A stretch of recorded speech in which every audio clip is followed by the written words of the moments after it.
Gérald Corsanti, bonjour. Vous êtes le président de Hewlett-Packard Enterprise France, qui résulte de la scission avec l'autre branche de HP, les PC et les imprimantes, qui s'appelle désormais HP Inc. France. Alors, une scission qui s'est concrétisée justement hier en bourse.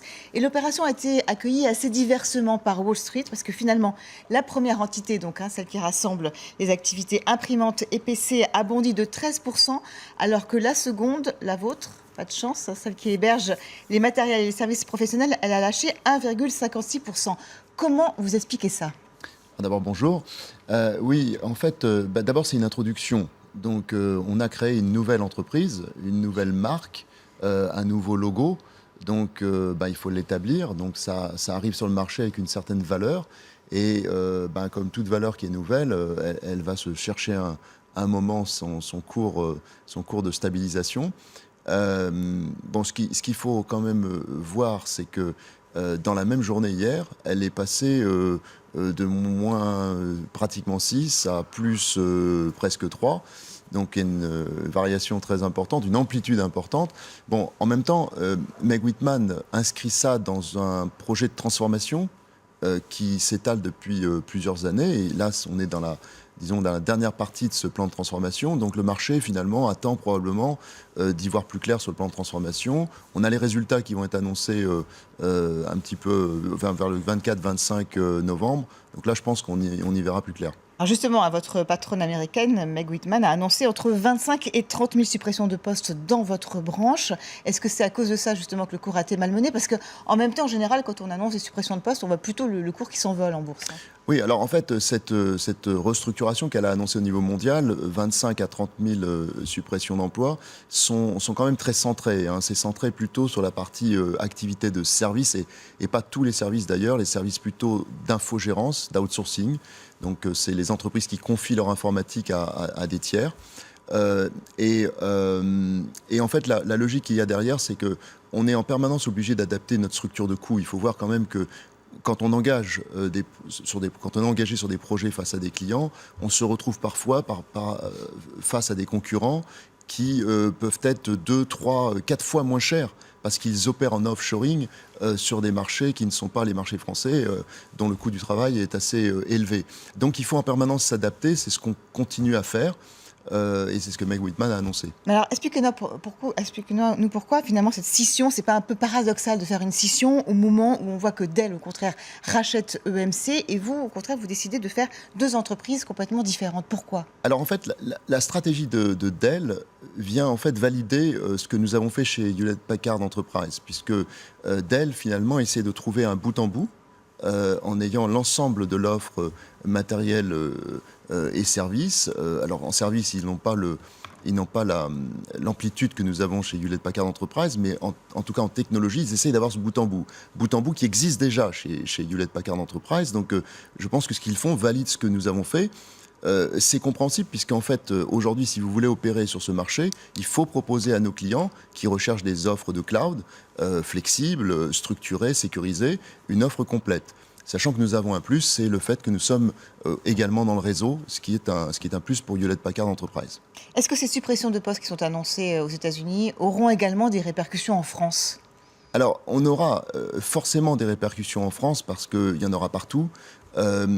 L'avantage que nous avons, entre guillemets, c'est que nos résultats en France depuis 5 ans sont très bons en France, il faut le souligner, tant mieux, Cocorico, quand des résultats vont bien en France, il faut le dire. Donc la filiale française de Hewlett-Packard Enterprise est dans les 5 pays les plus performants au monde depuis 3 ans. Donc ça, c'est plutôt une bonne chose. Ça nous positionne bien. Maintenant, on n'échappe pas au fait qu'il faut, dans les services en particulier, il faut tout le temps rester compétitif. Donc il faut continuer la transformation. Il faut rajeunir les pyramides des âges, c'est une nécessité. Il faut qu'on ait les générations qui un jour vont nous succéder.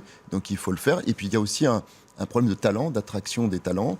Ça, il faut qu'on s'assure de bien former nos salariés au futur. Justement, il y en a des talents en France dans ces domaines-là, l'informatique, les nouvelles technologies. Est-ce que vous vous rapprochez, par exemple, de ces écoles qui les forment ou alors de ces startups qui grimpent pour les aider justement à avancer avec vous ? Énormément, parce qu'en fait, on le voit bien, dans un monde de disruption totale.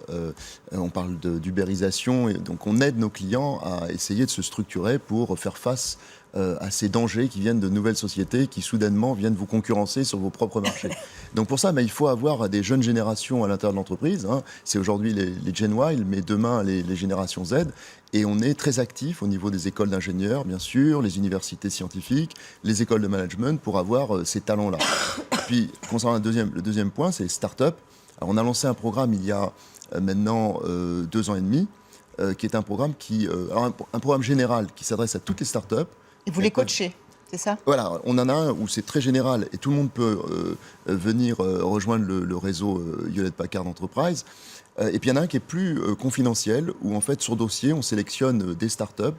En l'occurrence aujourd'hui on en a 22. Et là, on leur offre tout un ensemble de services, de la formation gratuite, du coaching pour se développer en France, en Europe et à l'international en utilisant le réseau Hewlett Packard Enterprise.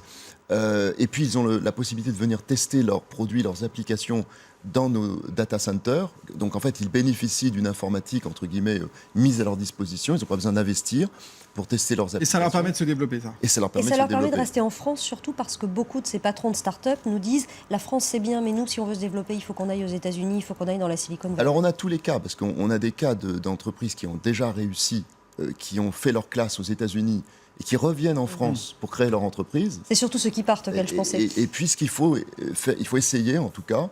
Les entreprises, c'est à 3 ans, les startups. À 3 ans, il faut qu'elles aient une couverture européenne et internationale. Et puis, c'est à ce moment-là précis où il faut essayer de les capter sur le territoire national. Et nous, on essaye de faire ça. Mais en même temps, vous savez, les startups, aujourd'hui, elles ne raisonnent plus territoire national. Elles raisonnent monde. Et l'entreprise qui ne fait pas ça, la startup qui ne fait pas ça, elle n'a aucune chance de réussir. Donc, son territoire, c'est le monde.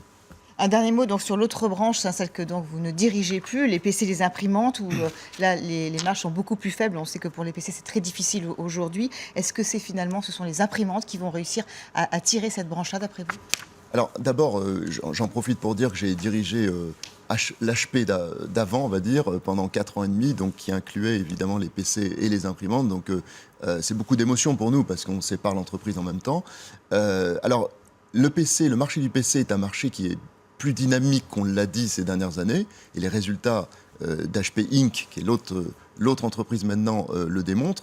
Et je pense que vous avez raison, les imprimantes aussi, les systèmes d'impression vont offrir à HP Inc. une possibilité de développement importante parce que y a le 3D derrière, il y a tout un ensemble de technologies d'innovation qui arrivent, et je pense qu'ils ont beaucoup d'atouts pour réussir. Merci beaucoup Gérald Karsanti d'avoir été avec nous ce matin sur LCI.